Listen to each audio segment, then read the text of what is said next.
We all know Ben Tennyson wields the Omnitrix, the most powerful device in the galaxy. But what if the Ben 10 cast existed in the DC universe as lanterns? Which character matches which lantern cores? I've gathered the perfect candidate for every single color of the emotional spectrum. We're going to build the team one by one and stick around for the end. I'll show you how they look assembled in one massive lineup. Let's get started. First up, green for willpower. Brightest day and blackest night, no evil shall escape my sight. Let those who worship evil's might beware my power, Green Lantern light! This was a no-brainer. Grandpa Max. He's the veteran, the leader of the plumbers, and the guy who stares down Vilgax without blinking. Now, where are you hiding, Max Tennyson? Closer than you think! He is the Hal Jordan of this universe, and he fights intergalactic threats both in Earth and space. Absolute iron will, and where there's green, there must be yellow. The Sinestro core represents fear. Who else but Vilgax? The conqueror of 10 worlds doesn't just beat his enemies, he terrifies them. He rules through fear. He conquers worlds just to instill fear. He is literally Sinestro with tentacles.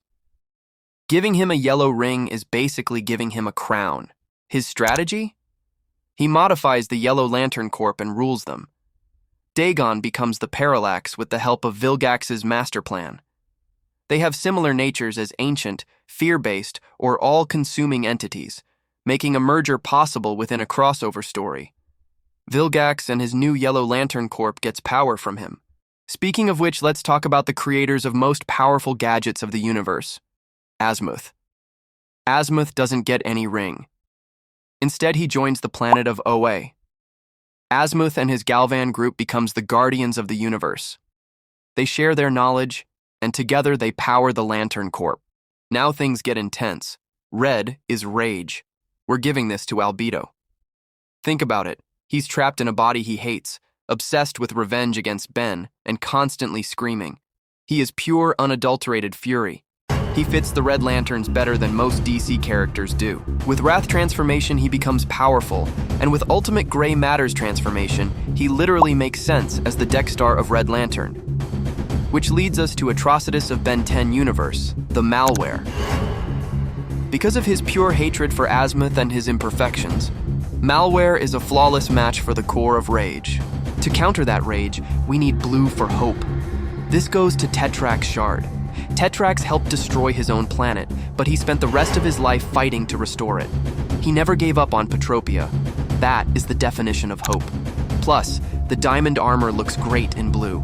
Next, the orange lantern of Avarice, Greed. There's literally only one option, Argit.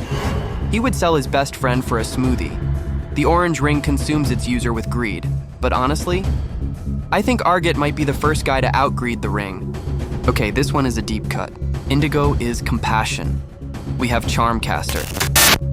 In DC lore, the Indigo ring is often forced onto villains to teach them compassion.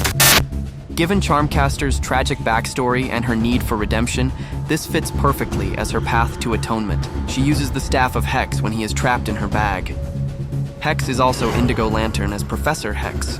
Moving to Violet for Love, the Star Sapphires. This is Gwen Tennyson. She is the emotional anchor of the team. Her power has always come from her desire to protect Ben and Kevin. She's the heart of the show, period. Then, we hit the bottom of the spectrum. Black is death. Zs'Skayr. The guy is literally a ghost who refuses to stay dead, leading an army of undead monster aliens. It's terrifying, and it's perfect. Dr. Victor, Vampire, Ben Mummy, Blitzwolf, Egregor, Darkstar, Eon, Zombozo as Black Lanterns. The accuracy here is actually kind of scary, but some of you might not agree with Zombozo because he gets powers from fear. But the creators of Ben 10 revealed Zombozo is actually a zombie, a half-dead clown, so he and his circus trio are perfect for Black Lantern. Next we have a wild card, Kevin Levin. He's unique because he wields both red and blue. It's a tribute to Razor from Green Lantern, the animated series. Kevin balances the rage of his past with the hope for his future thanks to Gwen. He walks the line between hero and villain. Before we reveal the leader, I want you to know if you guys loving this Ben 10 characters as DC Lantern videos, then you will also love Ben 10 versus Green Lantern, or how Upgrade hacks Green Lantern ring video link is in description. And finally, the center of it all. If the Omnitrix holds the DNA of every sentient species in the galaxy, wouldn't that make Ben Tennyson the ultimate avatar of life? We have Ben as a White Lantern. In DC lore, the white light is life. Since Ben's job is literally to walk a mile in every species' shoes, he embodies the connection between all living things. At the end of his path, Ben doesn't just use the Omnitrix. He safeguards the genetic legacy of the entire universe, and he will get all the DNA in the future someday, making him the only choice for a White Lantern ring. So I think it's the only ring powerful enough for him. I found these fan arts incredibly impressive by Luis Arts MD that reimagines the entire Ben 10 cast as DC Lanterns. And here's the full squad assembled, the Ben 10 emotional spectrum. But I want to know, do you think Rook Blanco should have been on this list? And what color would he be? And if you have any other cool concept, let me know in the comments. I'd like to read and make it in another part. You can also watch all the Omnitrix explained in my channel, so be sure to check it out. Thanks for watching.